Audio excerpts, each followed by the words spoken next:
better never rest. Careless in the sky. What a thrilling time to be alive.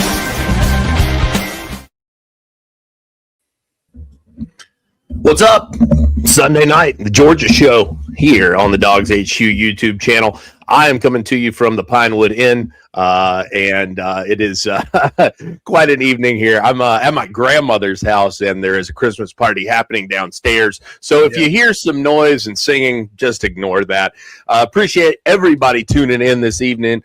Rusty Mansell and Jake Rowe here with me as well. And guys, it is official. Georgia now knows who it will face in the Sugar Bowl. Not that it was, I don't think, a huge surprise for any of us necessarily. We talked about it on Friday, Rusty. You and I did. But this was one of those situations where you had to wait for the cards to fall. Before we get into any of that, though, I want to shout out our friends over at BruntWorkwear.com. Get over to Brunt today. Listen, if you are looking for maybe you're Rusty Mansell and you wait until you're waiting until Christmas Eve and you haven't gotten the gift for somebody yet. You've got the chance to get over to Brunt, get a exceptional Christmas gift for your folks over there. Super tough boots, super water resistant. They do a fantastic job when it comes to their products. They stand behind everything they make. They're super comfortable right out of the jump, and they do a fantastic job out there. Do want to shout them out and say, with temps dropping and the holidays coming up, it's time to treat yourself or the hardworking man or woman in your life to real comfort. Skip the throwaway gift and get them something built to last. Brunt Workwear. Our listeners get $10 off their entire order with code DOGSHQ at checkout. That's BruntWorkwear.com and use code DOGSHQ. Order today. Let them know you heard about it here on the Georgia Show. Boys, it is, like I said, finally time. I wish I could say the waiting's over, but it's certainly not. We are there's still a long time to go before this game happens. But Georgia now knows that it will face Ole Miss, which looked quite dominant against Tulane. And before we get into that, before we get into the performance of Ole Miss versus Tulane, yesterday was about one of the sorriest days of football that I've ever had to sit through. It was just bad all around, man. Just not a lot to write home about when it comes to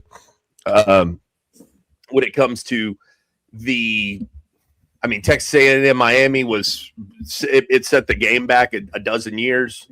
You look at James Madison, Oregon was a blowout. Ole Miss, Tulane, a blowout. It was a rough day, and I found myself kind of tuned in more honestly to the Eagles Commanders game. Yeah, it wasn't pretty. It certainly wasn't pretty. The best game we got was the one on Friday night. It took me until game 4 last night to realize that they basically played them in order of, hey, here's who's going to play number 1, here's who's going to play number 2, here's who's going to play number 3. And 4 and so on. And that's kind of how they rolled them out in order. I don't know if that was intentional or what. I assume it was for it to, permutate like that. But, you got the most entertaining game on Friday night, and then you start looking at the Texas A&M Miami game. I know the wind played a big role in that, but just some ugly football and then just 2 straight blowouts. Ole Miss had no trouble with Tulane, and Oregon jumped all over James Madison. And listen, that's not James Madison's fault. That's not Tulane's fault. That's not the committee's fault. That's the rules that were set in place's fault. And I got to say, Rusty, I can tell people 100% I was against auto bids all the way. All the way. No auto bids, no conferences, no conference championship auto bids, no Power 4 auto bids. Just let it play out, and here we go. We just cannot get it right. I'm the older of all of us here by a good bit, so I made the business decision based off my experience that as soon as the Texas A&M Miami game was over, pretty much my day of football was over with. I knew right then. Now, had that been week 0, I'd have watched every one of those games and I'd have been tailgating. But when you're at the end of the year and you're in the playoffs, James Madison in Oregon or a Christmas party with a great band? No. I went to the Christmas party last night. Ran into a couple of Dogs HQ subscribers last night. So, matter of fact, get into the concert, sit down, and guy tapped me on the back of the shoulder, said, "Hey, Rusty, I'm a Dogs HQ subscriber." So didn't get your name, but good to meet you and your family last night. And several people down at the Battery in Atlanta. Great time. But, yeah, I knew football was over with for me after the Miami Texas A&M game. And Friday night was a great game.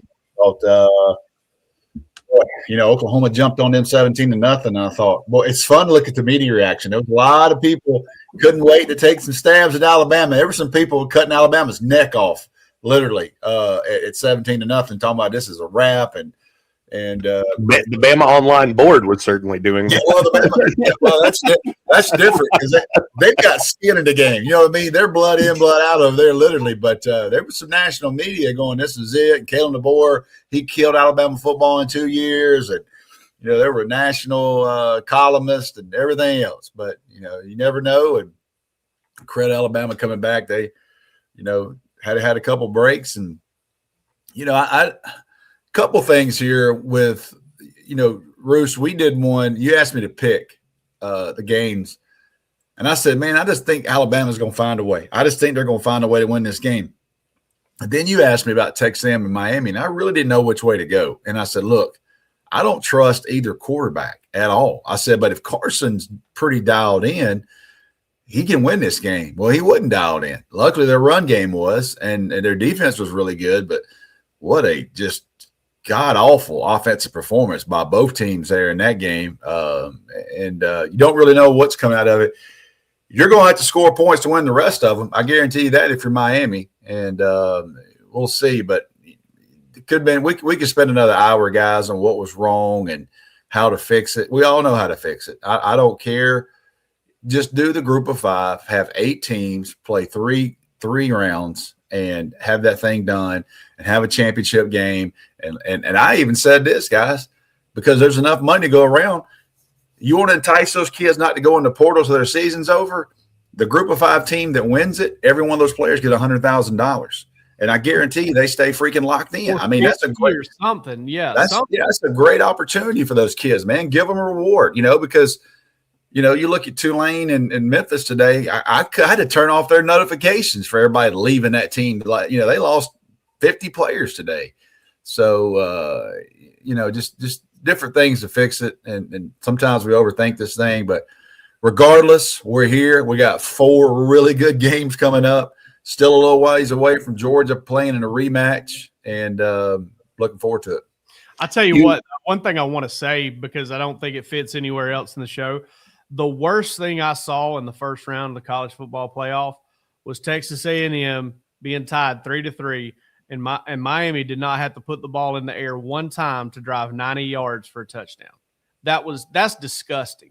I hope that's something that Mike Elko is able to use for his football team all off season, because that's one of the most embarrassing things that you can have happen to you right then and there, is that late in the game, that, game on the line, and you can't stop somebody from running the football for 90 yards down your throat for a touchdown. I mean, it's just, it's awful. It was horrible. I believe Marcel Reed too. The last 2 games, they played Texas and played Miami. I think he had 5 interceptions and 1 touchdown. I mean, yeah. I think he got exposed a little bit. I think they got a big decision with him. Can they get to? I believe so too. Can they get to where they want to go with Marcel Reed? I'm not sure they can, and they'll know it better than I will. But there's going to be a lot of great quarterbacks on the market, and Texas A&M's got a hell of a roster, and it'll be real interesting to see the decision they make there. Can they win with him? Because I can tell you right now, the new staff at Florida came in and didn't think they could get it done with Lagway, and they don't care about the recruiting. They don't care about what the previous staff paid him. They went with a change there, and we'll see what Texas A&M does with Marcel Reed. I think that if Oklahoma's probably asking the same question about John Mateer. Yeah. I think that is he out? Is he? Could he come back? I'm not sure. He can come back. He's a junior. He can. Yeah. I think with him, you probably go, okay, what did his thumb do to him? How much can we do with him?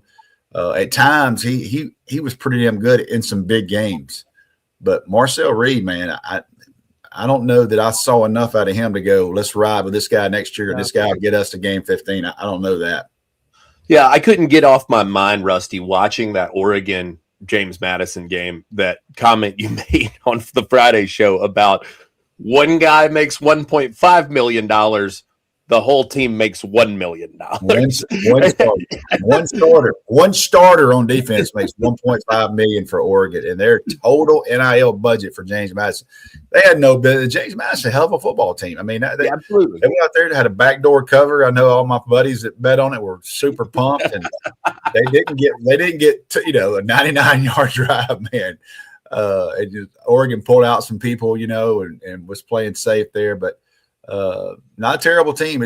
They got no business playing Oregon in the freaking playoffs. It's not their fault, but we got to fix this thing, man. If we want the betterment of the product, if you're going to go through living hell in the offseason as fans, you're going to go through all this, or you're going to try to get, we get to this point, and this is the best part of college football. It's what we all love, the games and all that, and you get there, and we wasted 2 games yesterday. We wasted 2 games that shouldn't have been that way, and somebody just fix it, man. It's common sense. Just fix it, and we can still reward those teams, and there's ways to do it.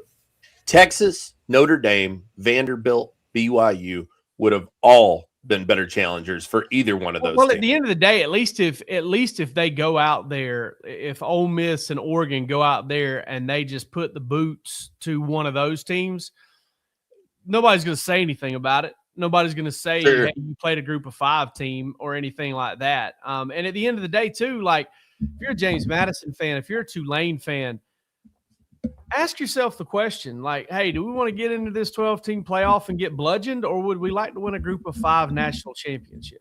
Sure. I mean, would you like to make a run and have 3 games and go through all this, watch your team play 3 more times or 2 more times, or make a run at it? And then, like Rusty said, some sort of, pot of gold at the end of that rainbow, I think would be, pretty incredible. But, again, it's just, it sucks. It sucked the way it went down. But I will say this. I was home in Pearson with my dad, my brother, and my family, and we watched every single minute of every single game. And it was, we had a lot of fun doing that at the very least. It felt like the first thing I'd experienced in a long time since bowl season. Then back in the day when you had the Outback and the Capital One, and then you had the Rose coming on after that, and all of that stuff. I mean, Cotton going on. I mean, it did feel like New Year's Day a little bit.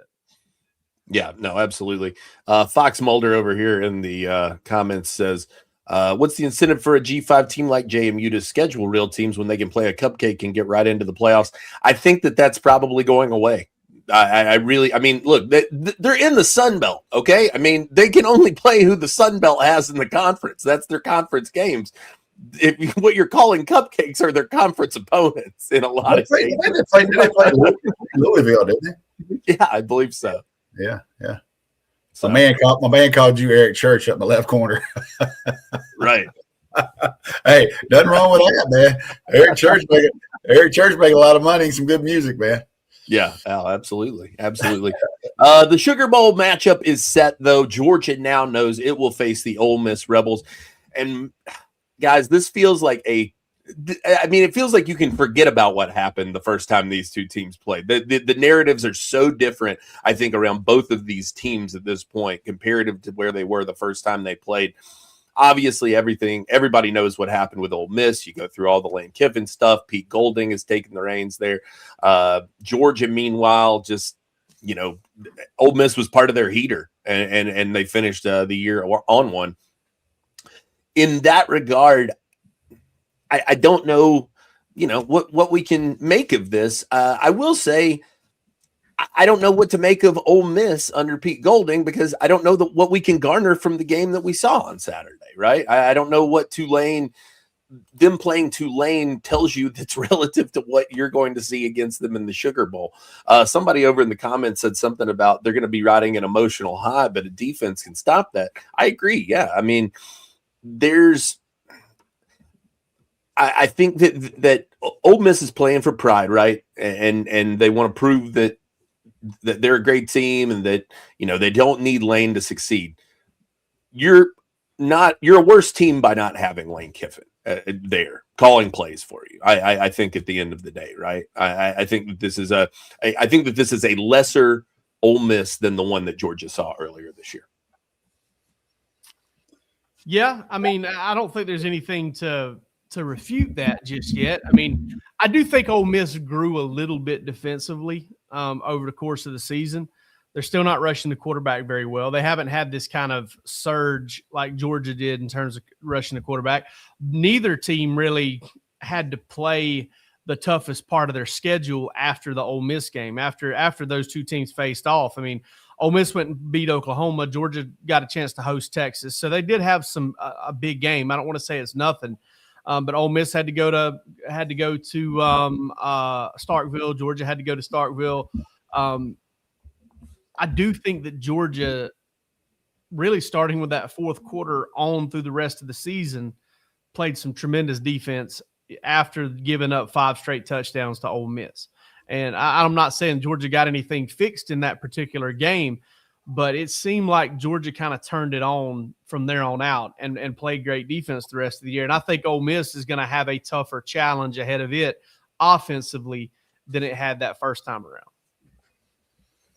Yeah, I do think Ole Miss will be energized. I do think you're going to deal with that, and that's reality. I think this might be one of those rare games where the crowd will be more Ole Miss and Georgia fans, and they haven't been in a game like this in a while. And Georgia will travel. Don't sit here and say, I promise you Georgia travel. But it might be one of those games where Ole Miss is 55-45, being closer and a game like this. And let's face it, we all know Georgia fans, and I all know people that are waiting to see if they're going to end up in Arizona after going last year. Some fans make that decision, that business decision, what you're going to do. So Georgia still have a great crowd, but they'll be dealing with a little bit of that. There'll be some Ole Miss energy in this thing. It's an 8:00 game to finish the day. Sugar Bowl, Superdome, a lot of tradition there. Obviously, Kirby dealing with, I know Kirby. I know he'll be focused, but he also is human. You're going to walk into a city where, his father passed away last year and his team faced a terrorist attack, and that's going to be written about. And he's going to answer those questions, I would imagine, earlier in the week. Somebody's going to ask him that, and I'm sure he'll get into that, get out of the way. But once you get into football, you trust Kirby Smart. You trust what this staff has done with this football team, and it's gotten better. It's like somebody told me that's in that building. I was talking to about a week ago and said, Rusty, I would have never thought this team would have got to this, but this is a great group of kids, man. This group of kids fight their ass off. They're fun to be around. They just kept getting better and better and better. And next thing you know, here we are. So they're in a really good rhythm right now. We're going to find out what this layoff does. Last year, kind of hard to tell because of everything that got involved with that. And then, you're introducing Gunner and all that. Totally different mindset going into this game with the experience they've got and the younger kids ready to roll. Obviously dealing with some injuries, who's going to be back, all those questions to be answered. But Georgia has been in big games, okay? And everybody on this team has been in big games. They will be able to handle any type of atmosphere in New Orleans, and they will be ready to play mentally. I'm confident in that, and that starts with Kirby Smart. It's just surviving what I think is going to be a lot of early energy for Ole Miss, a lot of excitement, and no telling what Charlie Weiss and those guys, they're going to, if I'm Kirby, I know they're going to empty the playbook. Every trick play they got, they're going to run it when they can.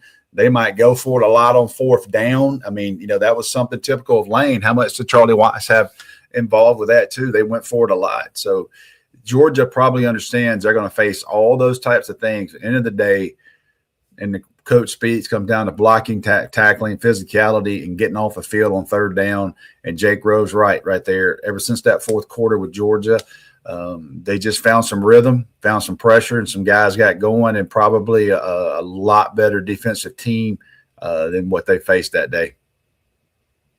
Yeah, and I mean, obviously, like you said, Rusty, I mean, the emotions of this game are going to be interesting. You mentioned the layoff, and I think what's interesting about this game is to me, it's kind of a decent sized layoff for both teams, right? I mean, given the length of time in between when Ole Miss will play again too. Obviously, Georgia's going to have the greater gap, but there is something to that. I think,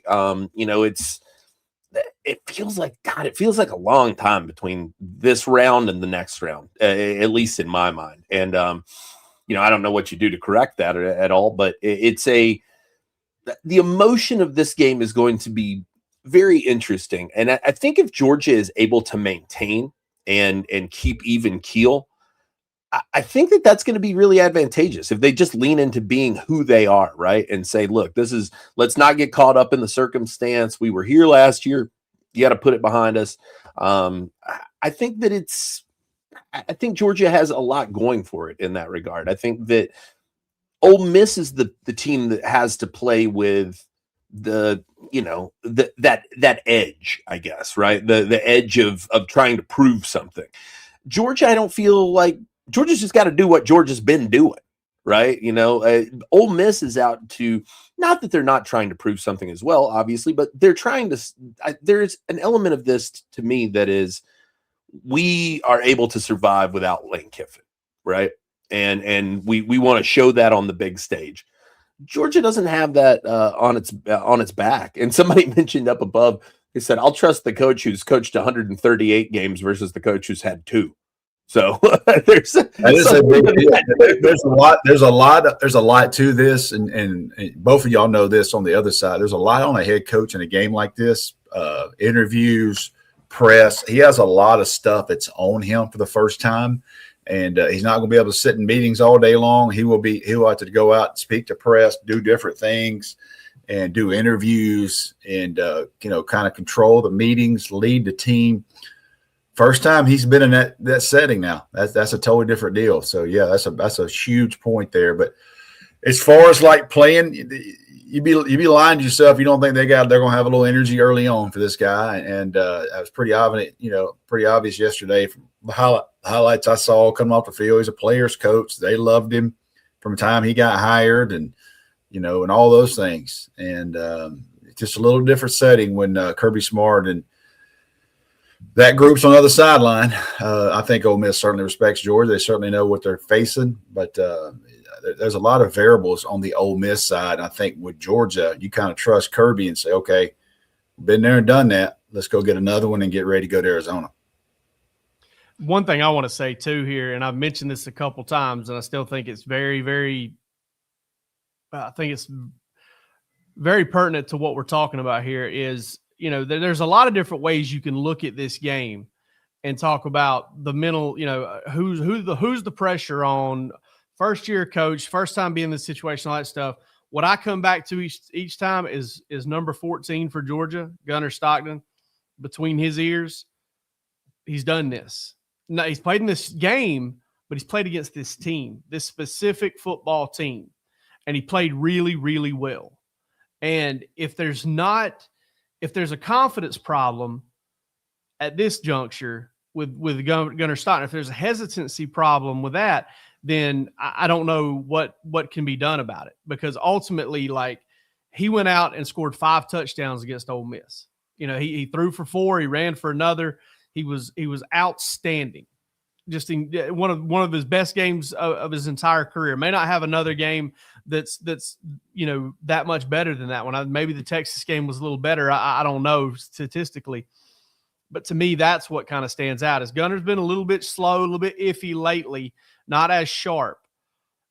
If there's a game that he could play to get this playoff kicked off and kind of get it right, I think it's Ole Miss, because he's been there, he's done that, and he played extremely well. Rowe, you're our X's and O's guy, man. Is there anything that Georgia can take away from the Tulane game? Was there anything you noticed that was different from when Georgia played them the first time? I mean, are they doing anything different with Pete Golding at the helm that they weren't doing when Lane Kiffin was there? Commit to that run game, man. Commit to that run game, because for some reason Tulane would not. Tulane would not be stubborn with it. One of the things I noticed in that game is they ran the ball on 1st and 10 and Ole Miss, stopped them for 1, 2, whatever. They kind of got away from the run for extended periods of time. And and that hurt them because they were having some success running the football. And then, that's where it all starts for me is get in there, run the football, shorten that football game, keep that offense off the field. I don't think Georgia's going to have as big of a problem stopping Ole Miss this time as they did last time. I think Georgia will play better defense. Gabe Harris healthy or not. I still think Georgia will be ready to play good, solid, fundamentally sound defense and get off the field on some more third downs than they did last time. But run it. But as far as the offense goes, commit to the run game and pound the rock. Like trust Gunner on 3rd and 7 here and there. Trust Gunner on 3rd and 5 here and there. But don't end up behind those chains. And you drop back, you can hold, you can get sacked, you can throw an incompletion. There's was it Billy Henderson who said it years ago? When you drop back to throw the football, there's 3 things that can happen, and 2 of them are bad. So it's one of those deals. Like, I think Georgia's got to go in there and be the more physical team and kind of assert that. And I suspect that game plan will center around that to an extent, for sure. No doubt. Be interesting to see how they kind of handle this one. I just don't know. Like I said, I don't think that there's much. I don't know that there's much that can be taken away from what you saw last week. I don't know that you don't go back to your tape against them, your personal tape against them, and focus a little bit more on that, or even what you saw in the regular season. I just don't think that the Tulane tape tells you much. It's a totally different game, in my opinion. Guys, it's Modelo season. Look, the holidays are here. Your uncle's annoying you around the family Christmas table. Modelo, the one to reach for here. Light, crisp, refreshing, goes great, and it is the official beer of the college football playoff. So go out, grab yourself a Modelo, and freshen up during the holidays here. They are imported by Crown Imports. Drink responsibly. And it's the Modelo postseason. Very nice. All right. Hey, look at on the fly. That's what you got to love about Jake Rowe, man. He's a guy who's thinking on his feet all the time. Modelo, though, the official beer of college football playoff. Get over, grab yourself a Modelo. All right, boys. The point spread in this one. Jake Rowe, the number.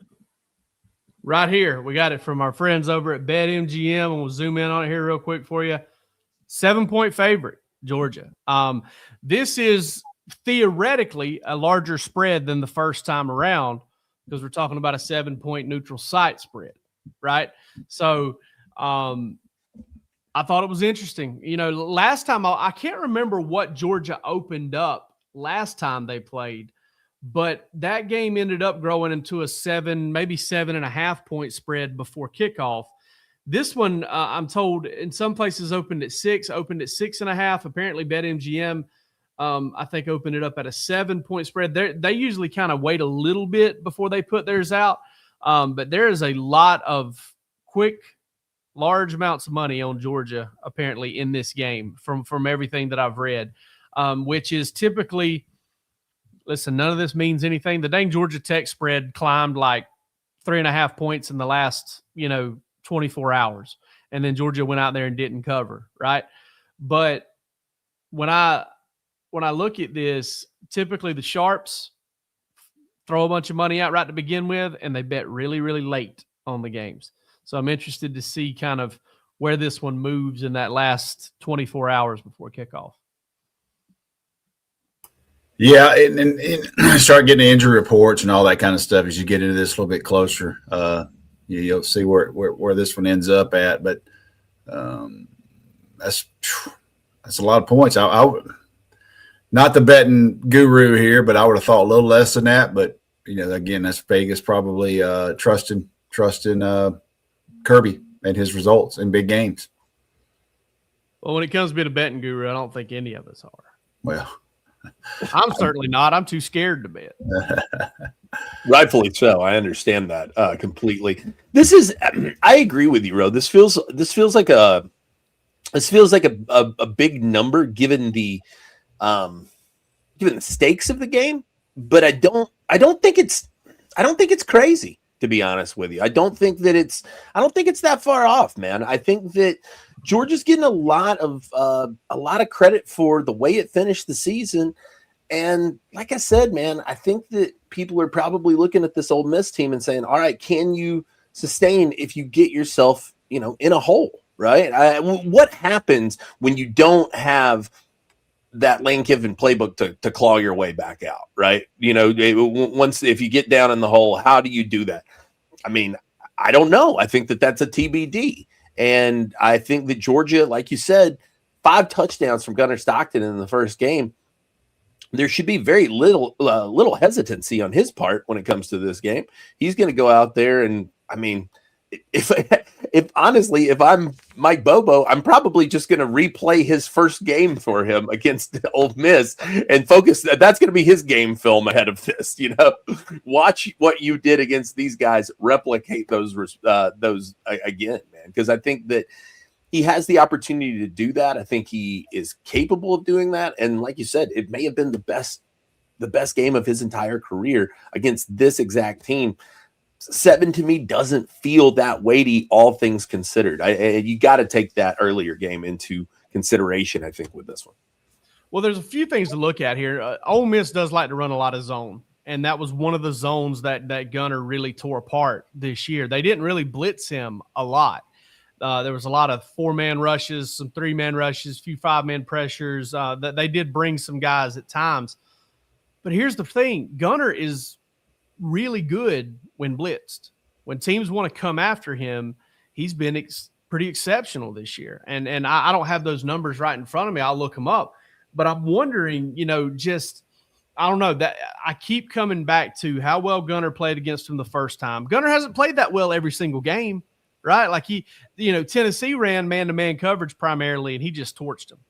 And then Texas tried to kind of mix it up and got a little bit of a pass rush going and all of that stuff. And Texas was able to get some stops during the middle portion of that game, but Gunnar still found a way to put up 35. The Georgia offense ended up finding a way to put up 35 against them, and Gunnar again had a 5-touchdown day.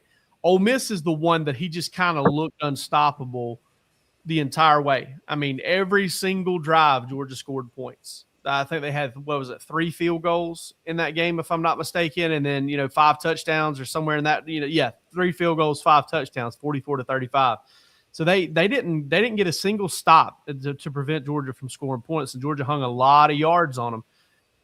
I think Ole Miss has gotten a little better defensively, but I just kind of keep coming back to that matchup with that defense and what they do against Gunnar Stockton. It's not just the scheme, it's the athletes. It's the guys, it's the dudes you've got in that back half, and I don't know that they've got the crew that presents a problem for him necessarily. And I know that, or at least he should be very confident in playing this defense. One of the things we haven't discussed in this show is the injury to Kawan Lacey, and how does that factor into this as well? Because have we gotten a definitive word on this? I don't think I haven't seen that anywhere. I think there's some speculation out there as to what's happened. A shoulder, I believe, was what it was. They were calling it, but the extent I don't know has been announced. But at this point, you take a guy like that with what he's been able to do for that backfield. That's a big hit for the Rebels, man. I mean, if they're going into this game down a guy like that. That's significant. And again, I think it plays into the number we may be seeing. Yeah, I mean, I suspect they're probably going to have some sort of engineering program or something on campus, some kind of 3D printing device, printed up for his shoulder to fit him perfectly and all of this stuff. That's what they do in these situations, right? Like everybody pulls a rabbit out of the hat and gets a guy ready to play. But is it going to be Kawan Lacey, who scored a couple touchdowns against Georgia, but never really broke loose against them last time? But that changes who they are, without a doubt. I mean, Kawan Lacey is one of the best running backs in the league, and that will certainly change who they are. Wouldn't you say, Rusty? Yes, Lane Kiffin's always want to run the ball. Charlie Weiss calling plays. He wants to run the ball. They've had a good running back. They've had these guys. Be interesting with him now because he is a really good running back. I was just looking through here trying to make sure that nothing we missed something, but don't see anything. I did find the gunner stat when blitzed.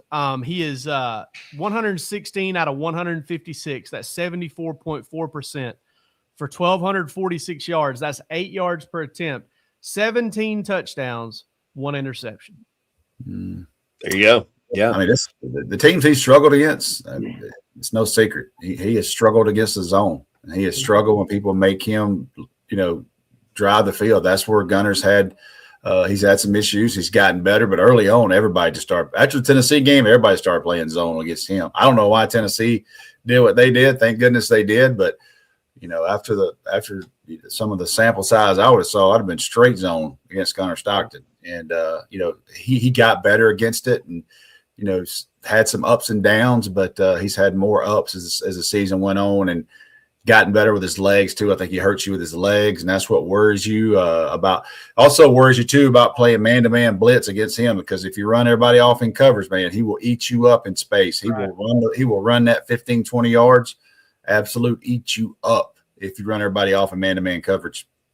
Hunter L says, I will say about the Kwan Lacey deal, though, that kind of popped into my head. If you take Kwan Lacey out of the equation, which, again, I haven't heard anything on him injury-wise, I would be really shocked if they don't find a way to get him ready to play in this game. It'll blow my mind. Like, I just flabbergasted. But if he is not able to be a factor in this game and really play and be effective at it, the thing that comes into play is your ability to kind of come after Trinidad Chambliss and spend extra resources on him as a runner and on him as a passer, keeping him in the pocket, the spy game, the blitz, the overloads, all of that stuff. It's simplified for Georgia. And that could be where this comes in. Like I saw somebody, we see the thing out right here from Hunter L 95. Ole Miss run game not worries me. And that's what I was going to say. It's not about worrying you. It's your ability to change what you do. It shapes how you're able to approach this team. I'm not saying that that's the thing. I don't think any of us are saying necessarily that Ole Miss's run game is the thing that you have to watch out for, right? It's not the thing that they're going to ultimately kill you with, but it really changes how you can approach that offense and how you play defensively against them if they are without a player the caliber of Kwan Lacey. That's right. That's without a doubt is their first one of their top 3 offensive weapons. Probably right. At least one of their top 2. It's either him or Trinidad Chambliss. And if he's unable to be effective in that game, whether he plays or not, then that does kind of diminish what they're capable of from an offensive standpoint. He's one of the best backs in the SEC this year. And I know Chambliss got a little banged up, but I don't think that was anything. It didn't seem to have the gravity or be getting the press of Lacey's injury, right? Yeah, because he finished it out. Lacey ended up coming out and not finishing it, but hell, they were up by dozens at that point. Governor's Bulldog says we haven't looked good out of buys since 2022. It depends on how you perceive that, right? Because I think that Jake Rowe hit us with that sack stat coming off of the second after the Florida bye, right? Yeah. They I don't know how many sacks they've had since that bye, but it's almost twice as many as they had going into it. Right. I mean, so it may be a 1-game sample size. You might feel that way, but over the course of it, they've made some adjustments. But I see where he's coming from. Like Georgia came out of the bye this year. They lost to Alabama. They came out of the bye against Florida. They didn't play very well. And kind of had to battle back and win that game. I just, I don't know. It's kind of tough. I mean, I do get where he's coming from though. Like they haven't just come out looking like a juggernaut after a bye week. Sure. No, absolutely. Hunter L again here says, what are the chances Lane is helping them develop the Ole Miss game plan? I don't really know who he's talking about. If it's Georgia or Ole Miss that Lane Kiffin's helping, I don't think he's helping either one of them, to be honest with you. Well, financially, he has incentive for Ole Miss to play well because he made $250,000 yesterday off of that watching his old team play. So, which is when I tell you Jimmy Sexton is doing his job. Lane Kiffin went to LSU practice and hung out all day and made $250,000 because of Ole Miss winning. That's right. That's one of the wildest things I've ever heard. Jimmy Sexton is living more right than anybody on earth. There's no question about that. Yep. Oh boy. Yeah, I don't know, guys. It's going to be an interesting game. We're going to talk it to death. I can assure you that. I know that Rowe will be taking a look, I'm sure, at some of this coming up as well. Maybe are we going to get an X's and O's on Ole Miss versus Tulane, or are we going to just send them over to Ole Miss versus Tulane? I might go back and look. I need that. I need the second half of that game, if you don't mind. Watched Ole Miss versus Tulane for the last time. You may want to go. You may want to go over to OM Spirit for that kind of thing. They may be able to help you with that over there. But I do have some thoughts on maybe going back and looking at the first game. We'll see. Sure. Makes sense to me. MyPerfectFranchise.net, the place to go if you are looking to diversify your personal and business life. Look, they have a ton of different options over there when it comes to the franchise opportunities. Andy Ludicky and his team over there are super adept at this kind of thing. It is what they specialize in. Get over to MyPerfectFranchise.net today. See what they can help you out with. How can they hook you up with something that fits your personal goals and your business goals? Their services, 100% free to you. Nothing to lose. Get over and check out MyPerfectFranchise.net today. All right, some upcoming CFP matchups. And I got for you if you want them. Indiana is a 7-point favorite over Alabama, per our friends at BetMGM. Oregon is a 1.5-point favorite over Texas Tech, and Ohio State is a 10-point favorite over Miami. I like Ohio State.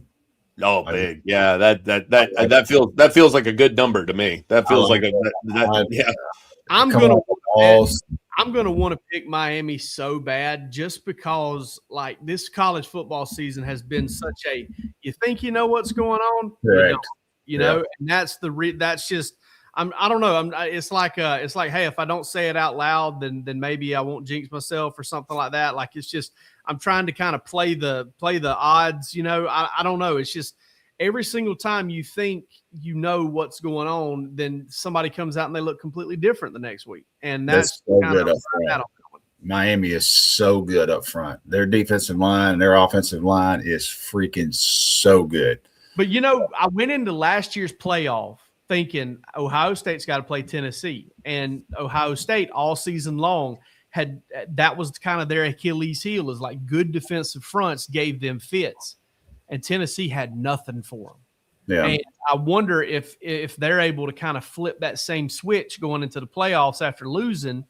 Like, I don't know. It's one of those deals that I'm just kind of like, on the matchup end, this is something they could get after them with. But at the same time, like on looking at everything else, Ohio State's shown that they can kind of get this ship righted in short order. I'll tell you what, that Oregon-Texas Tech line is really interesting. That is, and I don't know which way I'd go with that one, to be honest with you. I mean, it's hard to say, right? I mean, I just don't feel like I have said this consistently all year. I don't feel like I know enough about Texas Tech.